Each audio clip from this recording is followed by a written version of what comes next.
Okay, I want to come on now to the penal law, yeah, which is when people discuss Sharia, this is what is in their minds. 99% of people, when you mention Sharia, they're thinking of somebody being stoned to death, somebody having their hand cut off, somebody being lashed. Yeah, very, very, from a modern Western point of view, very barbaric, very harsh punishments. And of course, we see them as harsh punishments as well. We see them as very, very serious and stern punishments. And you would have to be inhuman not to see them as serious and stern punishments. Yeah? The first thing I want to say about this is that if you examine any system of law from the perspective of its penal code exclusively, so you just look at the penal code and you don't look at the rest of what is going on in that system, of course you're going to have a distorted view about what that penal code is about. That's the first thing. Yeah? So for example, you don't know anything about British law. The only thing you get to learn about British law is the penal system. About people being locked up for 20, 30, 40 years in a cage. They only get to see their family members once a week or once a month. Yeah? They lose their business, they become institutionalized. Yeah, they come out, they can't function, they end up living the rest of their life on welfare and being blamed for being on welfare. Yeah? And it costs however many hundreds of thousands of pounds each year just to keep that person in prison. You think this system is completely mad. You would, because you don't know anything else about the benefits or the other, the positive aspects of British law and British society. You just think the system is completely mad. But let's also look at that.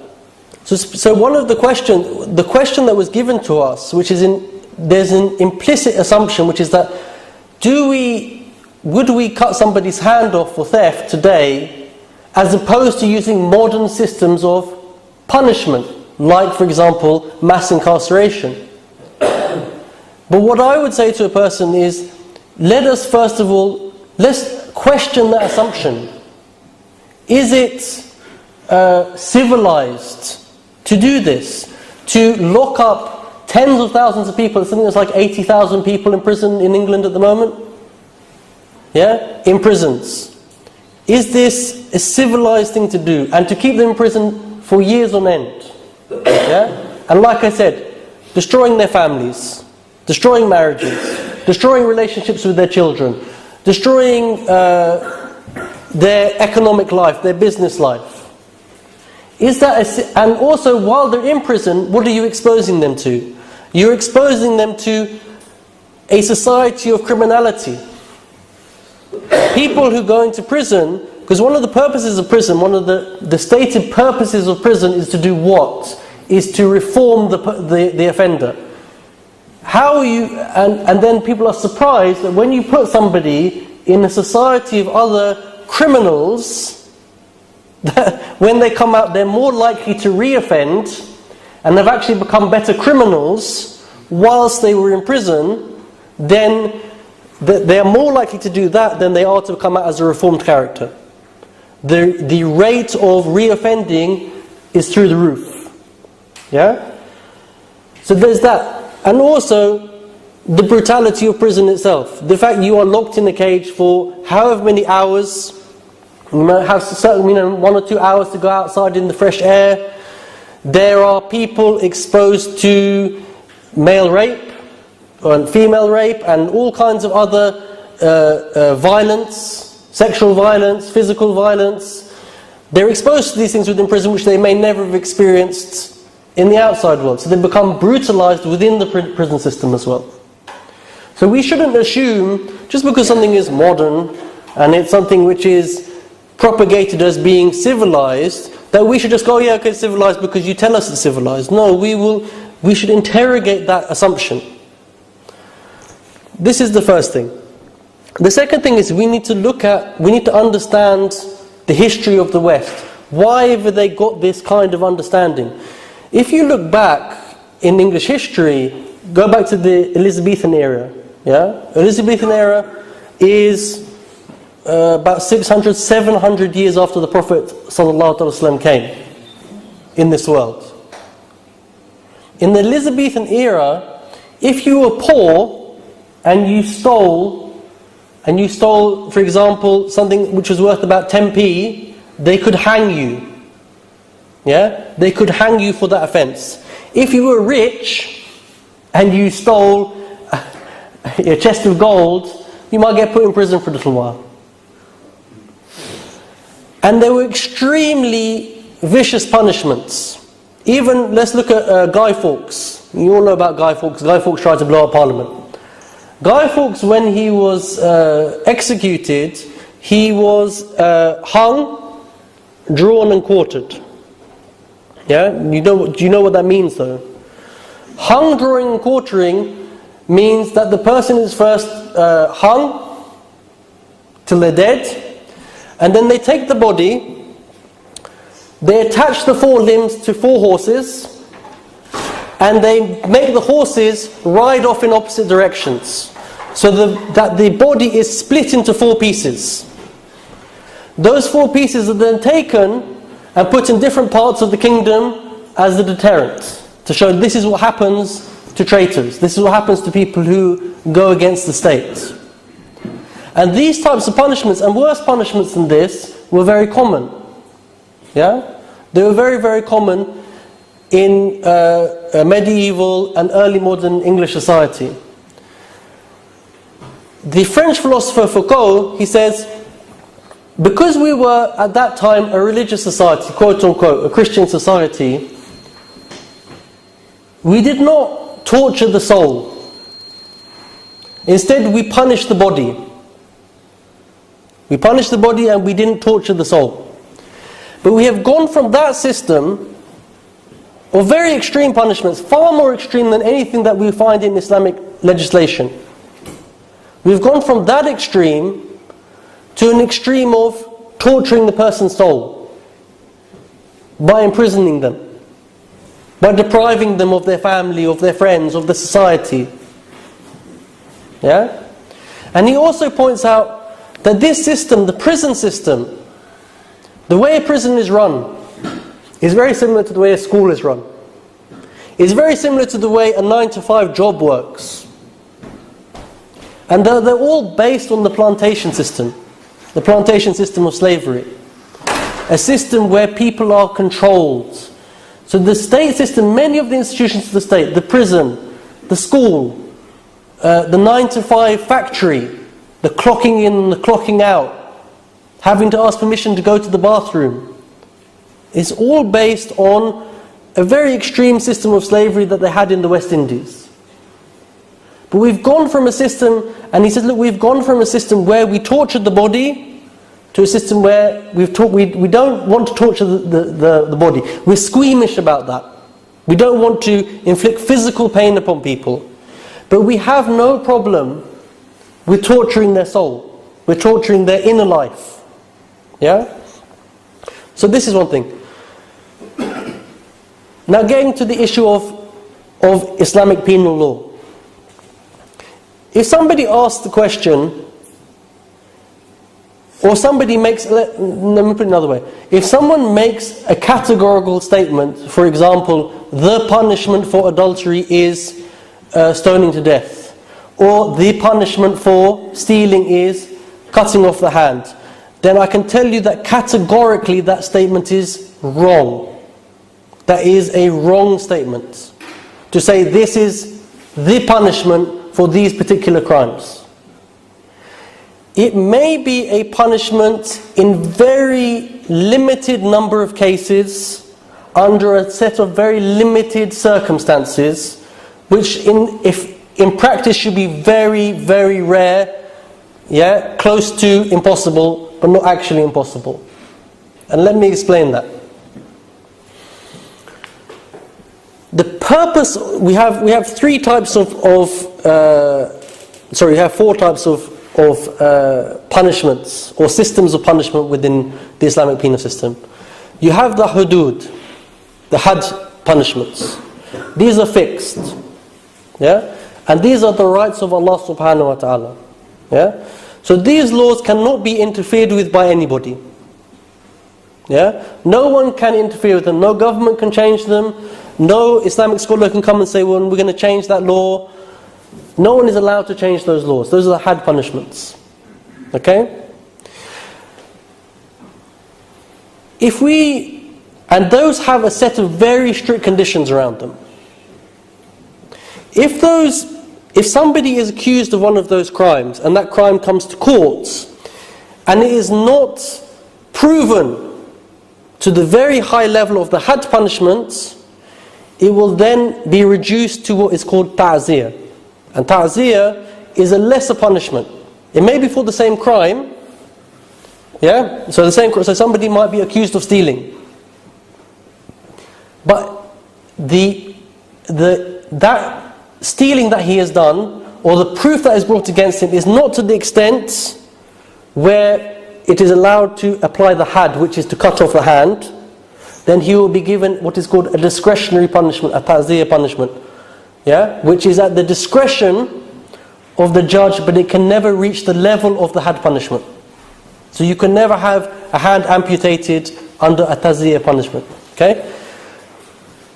Let me give you a couple of examples of this. So for example, in Islamic law, adultery and fornication are prohibited. And the distinction we're making is fornication means somebody has sexual intercourse outside of marriage, but they themselves are not married.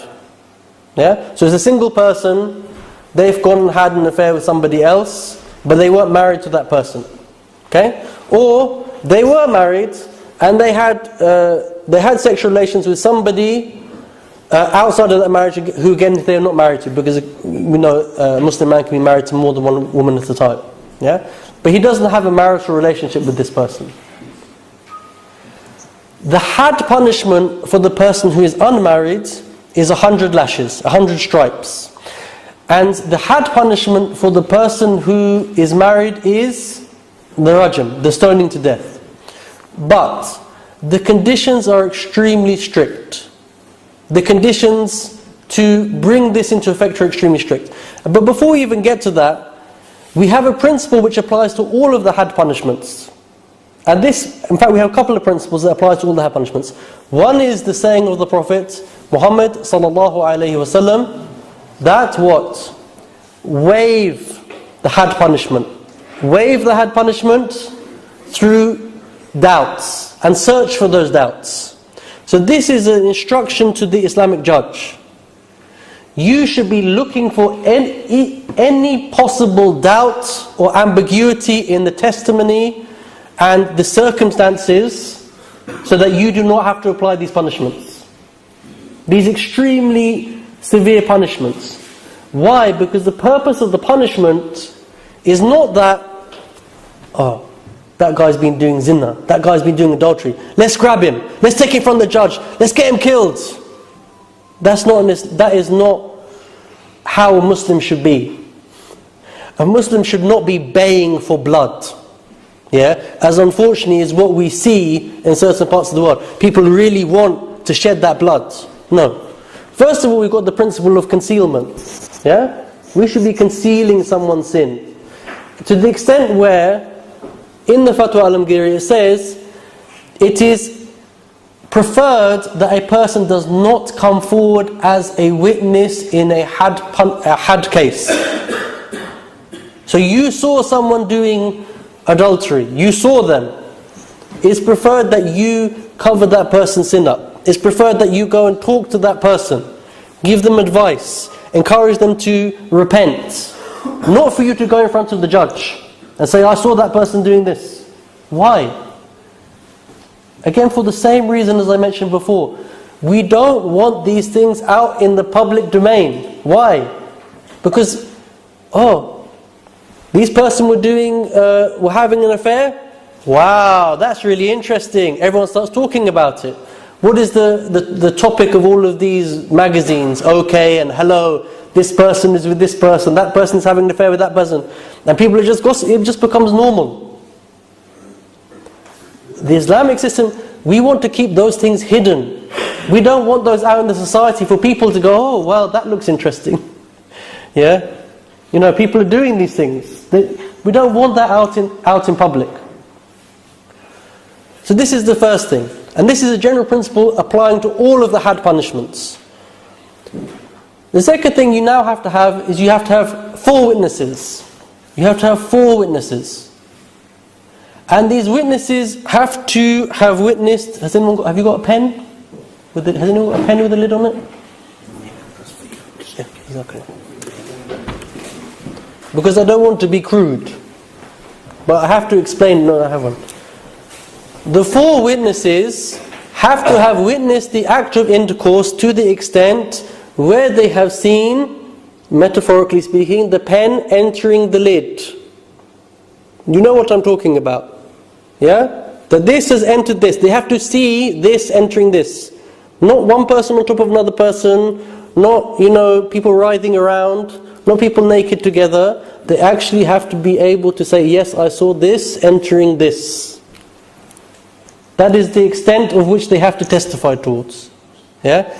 And not one witness, not 2 witnesses, but 4 witnesses. Yeah? And these witnesses have to be anybody? No. The judge has to investigate the witnesses. He's not just going to take what they say on face value. He has to look into their character. He has to interrogate their character. He has to do a public and a private inquiry into their character. Does this person always pray his salah in the masjid for all 5 times namaz? Does he ever do any sin out in public? Does he backbite? Yeah? Does he slander people? Does he, do anything dodgy in his business? Yeah? Does he have a grudge against any of these people that he's witnessing against? Yeah? And only when those people have been completely gone through that process, okay, he's going to accept their witness. Okay, may accept the witness, but then again he's still looking for doubts. He's still looking for any kind of doubts. So for example, the man says, and the doubts can be anything. When I say anything, but anything within a certain amount of reason, and even sometimes beyond reason. So for example, if a man was with a prostitute, we will not give him the had punishment. He will not be given the had punishment. Why? Because it vaguely represents marriage. Vaguely it represents, not represents, but it's similar to a marriage in some form. Because in a marriage what happens? There's offer and acceptance, and you pay the meher. The man pays meher to the wife. Yeah? So, although this is not a marriage contract, because there is some vague similarity to it, we will not give that person a had punishment because of that. If somebody says, it was even if it was a marriage which was not allowed. Yeah? So a married man has 4 wives and he's with the 5th woman. But he says, yeah, I got married to her. The person cannot give them the had punishment. Any doubt that creeps in, yeah? So for example, a group of people have heard, so the witnesses themselves, if a group of people hear from the witnesses themselves and then go to the judge and say, yeah, there's people, they've witnessed it, they're out there, should we get them to come here? When those witnesses come, because the first group who came were not witnesses, they just heard about it, it's hearsay, this itself causes a doubt on the veracity of the original witnesses. Yeah? So again, the judge cannot give the had punishment. Any doubt, any shubha that comes into the case, the judge can still apply a lesser punishment. Yeah? He can still apply a lesser punishment, but he certainly cannot apply the had punishment on this case. Yeah? And this will happen maybe 99-100% of the time, because you're not going to get that set of conditions coming together. And if you do get that situation where you have 4 witnesses and they've seen all of these things, and there's no doubt and whatever, then the purpose of this is for a deterrent effect. And the last aspect of this is that if you're a witness, you also have to be an executioner. So if you're going to witness against someone for zina, you've also got to be ready to throw those stones. You want to have somebody's blood on your hands? Because it's very easy to, I'm going to give the testimony, but you're actually going to do it yourself? Of course not. Yeah? And if anyone retracts, and anyone has the right to retract at any time. Yeah? So even if you're given the stone, okay, you're going to throw it. Oh, actually I'm going to take back my testimony. Had is gone. You can't punish the person now.